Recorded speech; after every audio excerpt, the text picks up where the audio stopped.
Hi, this is Munson with Munson Music, and we're going to talk about how you could play a song called Poor Little Fool by Ricky Nelson.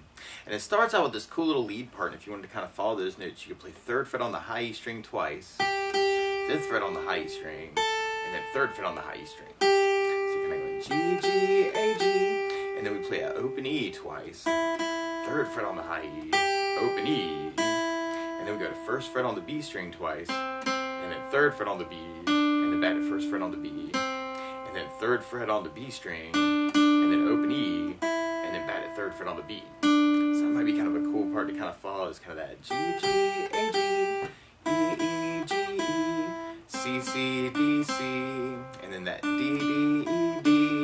Or you could even kind of work that D, D, E, D idea as kind of a 3, 3, 5, 3 on the B string, if that feels a little bit easier for you.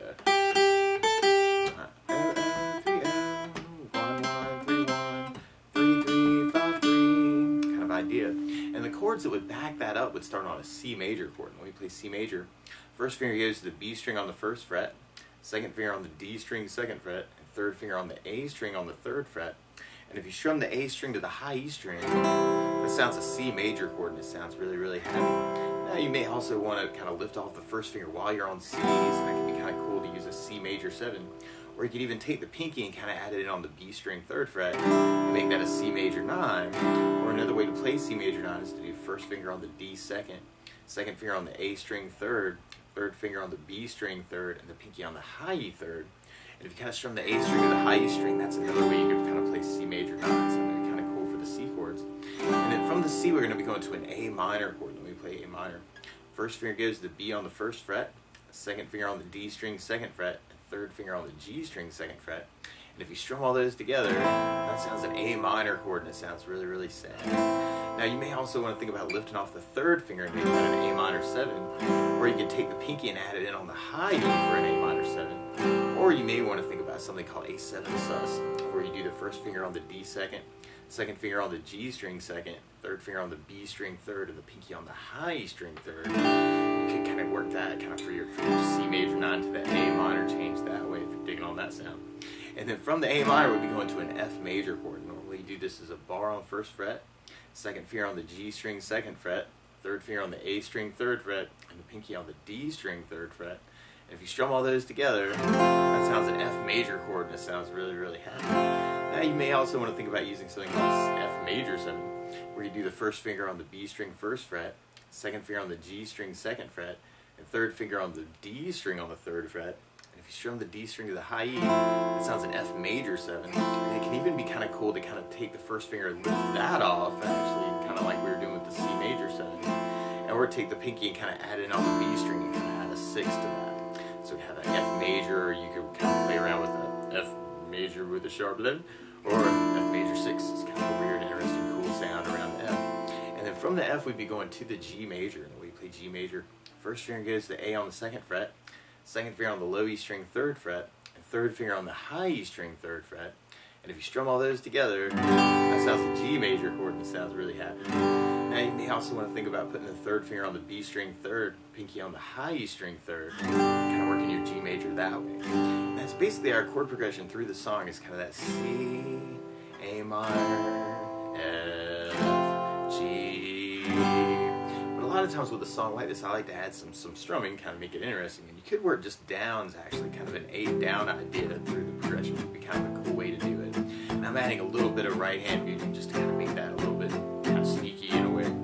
So you may want to play around with that C, A minor, F, G. Another way you could kind of work it is kind of working the chord and kind of doing it down and kind of trying to get that lick in there too. And then the A minor, and the F, and the G. So you want to kind of play around with that too. That might be a cool way to kind of intro the song.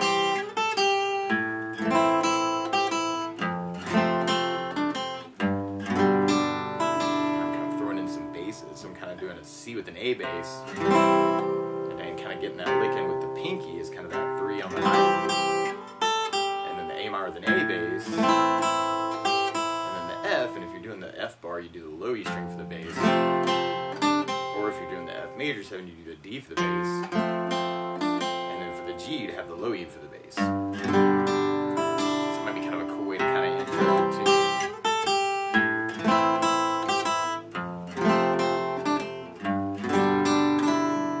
So you might want to play around with that. Or one of my favorite strum patterns for a 4/4 like this is down, down, up, up, down, up. So you took the C and just tried that a lot. You'd have down, down, up, down, up, down, down, up, down, up, down, down, up, down, up. So we tried that through our progression. You'd have the C, A minor,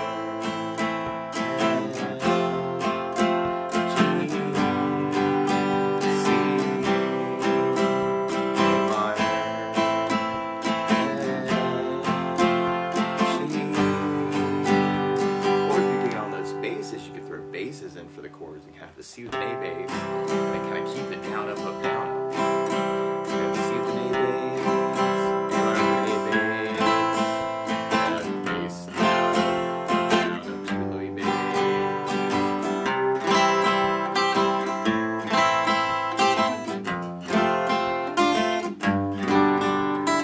And that's a little weird with that G to kind of get that lick in there, so I am kind of adjusting that G major to kind of the second finger on the A, third finger on the low E string on the 3rd fret, and kind of using the pinky for that B string 3rd and G. Sometimes, no. Not that you have to do that necessarily. And then we basically be repeating that. So if you know other licks actually around these chords, you may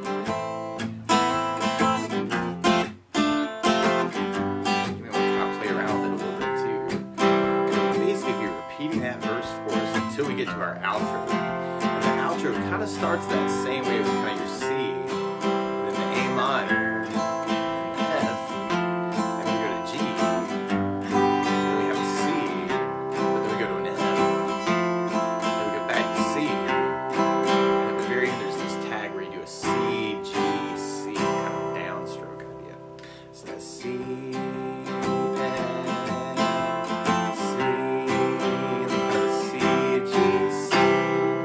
that's the basics of how you get strummed through Poor Little Fool by Ricky Nelson. So good luck.